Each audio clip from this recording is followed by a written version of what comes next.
लावलेला दोंड्या म्हणजे त्यांना कुणी अधिकार दिला चिन्ह देण्याचा? नाही बघा, ही कौटुंबिक मुलाखत होती. मुलाखत देणारे पण तेच आणि मुलाखत घेणारे पण तेच.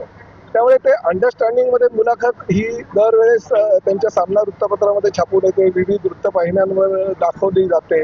मला असं वाटतं की ह्या विषयावर आपण न बोललेलं बरं, कारण शेवटी हे ठरवून काय विचारायचं आणि काय उत्तर द्यायचं हे ठरवलेलं सगळं म्हणजे असतं. त्यामुळे त्या विषयावर काही न बोलता मला असं वाटतं की ज्या पद्धतीनं आमचं महायुतीचं सरकार काम करत आहे, त्याला काही झोंडे म्हणो, दगड म्हणो किंवा काही म्हणो, आमचं सरकार मात्र या सगळ्यांवर मात करून सर्वसामान्य जनतेचा विचार करून पुढे विकास करते.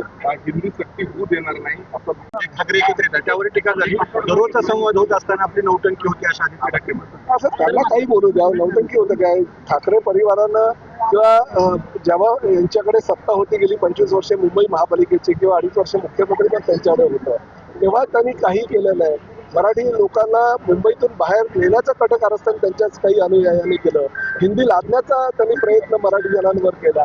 त्यांनी जर अशा प्रकारचं काही बोलले असेल तर त्या बोलणं ते निरर्थक आहे. आणि मी जे पत्र दिलं होतं ही वस्तुस्थितीशी आधारित होतं की तुम्ही गेल्या अनेक वर्षापासून काय केलं आणि एकनाथ शिंदे साहेबांनी 3 वर्षाच्या मुख्यमंत्री पदा आणि उपमुख्यमंत्री पदाच्या काळात काय मराठीसाठी केलं हे त्या पत्राच्या माध्यमातून मी जनतेला कळावं म्हणून सांगितलं.